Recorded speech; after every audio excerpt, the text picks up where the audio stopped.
విశాఖ స్థానిక సంస్థల ఎమ్మెల్సీ ఎన్నికకు సంబంధించిన ఉప ఎన్నిక చాలా రసవత్తరంగా మారుతోంది. నేడు వైసీపీ తరఫున బొత్స సత్యనారాయణ నామినేషన్ దాఖలు చేయబోతున్నారు. ఇక రేపే ఆఖరికి గడువు కాబోతోంది. రేపే నామినేషన్లకి చివరి తేదీ. ఇంకా కూడా టీడీపీ, జనసేన, బీజేపీ కూటమి అభ్యర్థి ఖరారు కాలేదు. టికెట్ ఆశిస్తున్నారు 6 నేతలు. టికెట్ రేసులో గండి బాబ్జీ, పీలా గోవింద్, బైరా దిలీప్ రేసులో ముందున్నారు. ఇక బైరా దిలీప్ చక్రవర్తి. అనకాపల్లి లోక్సభ టికెట్ ఆశించే భంగపడ్డారు చక్రవర్తి.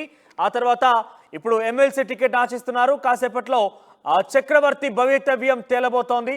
టీడీపీ ఈ అభ్యర్థికి సంబంధించి ఖరారు చేయబోతోంది. అయితే రేపటితోని నామినేషన్ల గడువు చివరి తేదీ కావడంతో టీడీపీ ఈరోజు అభ్యర్థి ప్రకటించే అవకాశం ఉంది. ఈరోజు బొత్స సత్యనారాయణ కూడా నామినేషన్ దాఖలు చేయబోతున్నారు. అయితే పూర్తి స్థాయి మెజార్టీ 838 స్థానాలకు గాను సుమారుగా ప్రస్తుతానికి 3 స్థానాలు ఖాళీగా ఉన్నాయంటే సుమారుగా 836 స్థానాల అభ్యర్థులు అక్కడ ఓటర్లుగా ఉంటే దాంట్లో 200 పైచిలకు టీడీపీ ఖాతాలో ఉన్నాయి. మిగిలినవన్నీ కూడా వైసీపీ ఖాతాలో ఉన్నాయి. అయితే వైసీపీకి పూర్తి స్థాయి మెజార్టీ ఉంది కాబట్టి ఇప్పటికే జగన్మోహన్ రెడ్డి కూడా ఆ వ్యక్తి వైసీపీ స్థానిక సంస్థల ప్రజాప్రతినిధులతో కూడా అందరితో మాట్లాడడం జరిగింది. సో వారందరినీ కూడా మన యొక్క పవర్, మన యొక్క అభ్యర్థిని గెలిపించుకోవడంతోనే అర్థమవుతుంది మనం స్థానిక సంస్థలు చాలా బలంగా ఉన్నాము. ఇది ఈవీఎం సంబంధించిన ప్రభుత్వం నిరూపించడానికి ఇది ఒక అవకాశంగా ఉంది మనకంటూ కూడా జగన్మోహన్ రెడ్డి స్థానిక సంస్థల ప్రజాప్రతినిధులతో మాట్లాడినప్పుడు చెప్పడం జరిగింది.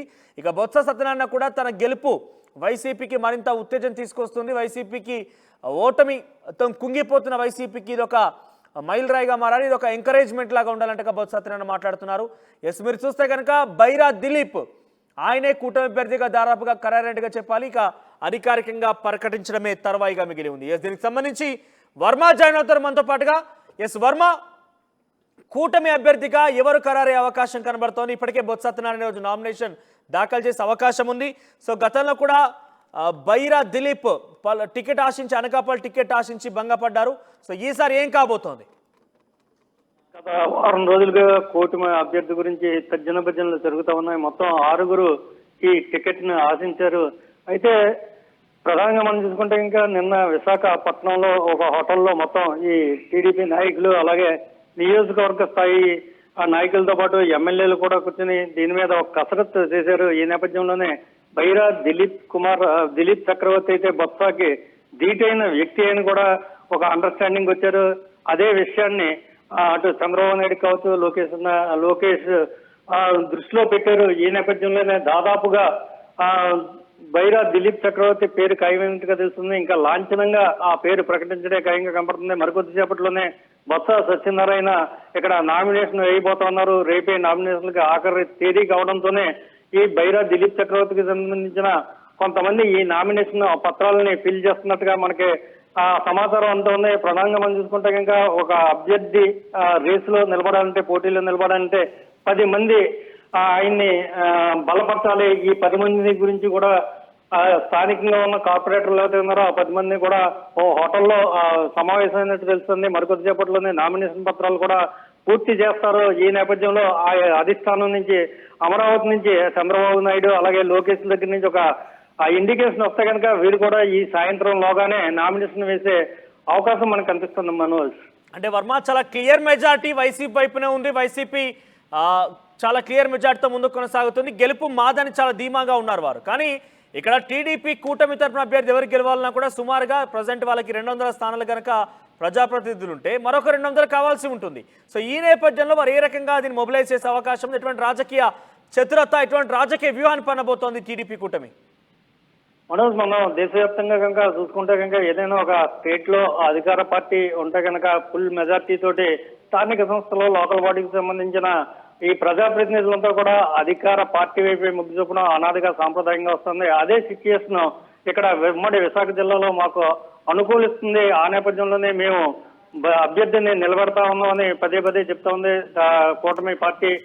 ఇదే నేపథ్యంలో వైకాపా చూసుకుంటే ఇంకా అత్యధిక మెజార్టీ మాకుంది. 600 ఓట్లు మాకు ఉన్నాయి కాబట్టి మా మీద పోటీ నిలవడం, బలం లేకుండా పోటీకి నిలవడం ఇది అనైతికమని అటు వైకాపా వాదిస్తా ఉంది. ఈ నేపథ్యంలోనే మనం సిచ్యుయేషన్ చూసుకుంటే కనుక ఈ ఉత్తరాంధ్ర అలా చూసుకుంటే కనుక ఒక్క సీటు కూడా వైకాపా గెలుచుకోలేకపోయింది. ఏజెన్సీ ప్రాంతం ఏదైతే ఉందో అక్కడ అరకు, పాడేరులో మాత్రమే వాళ్ళు ఇద్దరు వర్మ అంత ఈజీగా ఎమ్మెల్యే సాధ్యం అవుతుందా? ఎందుకంటే జగన్మోహన్ రెడ్డి నేరుగా బరిలోకి దిగి ప్రజాప్రతినిధులతో మాట్లాడుతున్నారు. ఆయన టీడీపీ కూటమికి కేవలం 200 పైచిలకు స్థానాలు మాత్రమే ఉన్నాయి. వారు ఏమాత్రం గెలవాలని లక్ష్యం ఉన్నా కూడా మరొక 300 మంది వారికి అవసరం ఉంటే కనుక స్టేబుల్గా వాళ్ళు గెలిచే అవకాశం ఉంటుంది. 300 మందిని టీడీపీ కూటమి తమ వైపు తిప్పుకునే అవకాశం ఉంటుందా? ఆ స్థాయిలో ప్రయత్నం జరుగుతుందా? ప్రస్తుతం అదే ప్రయత్నం కొనసాగుతుంది. మనం చూసుకోవచ్చు ఈ వారం 10 రోజుల నుంచి కూడా ఈ లోకల్ బాడీస్ లో ఎవరైతే ఉన్నారో అక్కడ చాలా మంది ఇటు జనసేనలో కావచ్చు అటు టీడీపీ తీర్థం తీసుకుంటా ఉన్నారు. మరోవైపు జగన్మోహన్ రెడ్డి అమరావతిలోనే పెట్టి ఎవరైతే ఉన్నారో తమ ఓటర్లు అలాగే స్థానిక సంస్థల ప్రతినిధులు వాళ్ళందరినీ కూడా సకుటుంబ సపరివార సమేతంగా అమరావతికి తాడేపల్లి ప్యాలెస్ కి తీసుకుని తాడేపల్లి నివాసానికి తీసుకుని వాళ్ళతో చర్చలు జరుపుతా ఉన్నారు. అటు నుంచి అటే కొంతమందిని క్యాంపు కార్యాలయాలకు కూడా తరలిస్తూ ఉన్నట్టుగా సమాచారం అంతా ఉంది. మన ప్రధానంగా చూసుకుంటే ఇంకా అరకు అలాగే పాడేరుకు సంబంధించిన కొంతమంది ప్రజాప్రతినిధుల్ని బెంగళూరులో క్యాంపు కార్యాలయంలో ఉంచారని తెలుస్తోంది. అయితే అందులోనే ఒక 70 మంది ప్రజాప్రతినిధులు మళ్ళీ తిరిగి వెనక్కి వస్తున్నట్టుగా చెప్తా ఉన్నారు. ఇదే చెప్తా ఉన్నారు, మరో 5 సంవత్సరాల పాటు ఈ పార్టీ అధికారంలో ఉంటది కాబట్టి స్థానిక ప్రజాప్రతినిధులు అధికార పార్టీ తోటి సన్నిహిత సంబంధాలు ఉంటుంది, అభివృద్ధి సాధ్యమవుతుంది. ఈ నేపథ్యంలో చాలా మంది అధికార పార్టీ వైపు మొగ్గు చూపే అవకాశం ఉంది. ఆ నేపథ్యంలోనే ఈ స్థానిక సంస్థల ఉమ్మడి విశాఖ జిల్లా స్థానిక సంస్థల ఎమ్మెల్సీలో వారిని బలపరిచే అవకాశం ఉందని మొత్తం ఇక్కడ సర్వత్రా వినిపిస్తా ఉంది. ప్రస్తుతం జరుగుతున్న పరిణామాలు చూస్తుంటే ఇంకా అదే ఖాయంగా మనకు కనిపిస్తా ఉంది. మనోజ్, రైట్ వర్మ.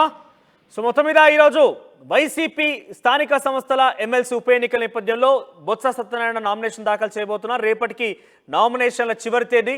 దీంతో టీడీపీ కూటమి పార్టీ కూడా అలర్ట్ అయింది. అయితే గతంలో అనకాపల్లి టికెట్ ఆశించి భంగపట్టుకున్నటువంటి బైరా దిలీప్ చక్రవర్తికి అభ్యర్థిగా ప్రకటించే అవకాశం కనబడుతుంది. అయితే చాలా మంది కూడా రేస్లో ఉన్నారు, కానీ బైరా దిలీప్ వైపే అధిష్టానం మొగ్గు చూపుతోంది. మరి కూటమికి ఏమాత్రమైనా వైసీపీ ఎదురుకొని వైసీపీని ఢీకొని ఇక్కడ అభ్యర్థిగా తమ అభ్యర్థిని గెలిపించుకోవాలన్నప్పుడు డెఫినెట్గా కూటమి పార్టీకి 300 మంది అదనంగా కావాల్సి ఉంటుంది. ఇప్పటివరకు ప్రస్తుతానికి 200 మంది స్థానిక సంస్థల ప్రజాప్రతినిధులు టీడీపీ, జనసేన, బీజేపీ కూటమిలో ఉన్నారు. మరొక 300 మందిని తమ వైపు తిప్పుకోవాలంటే చాలా ఒక పెద్ద టాస్క్.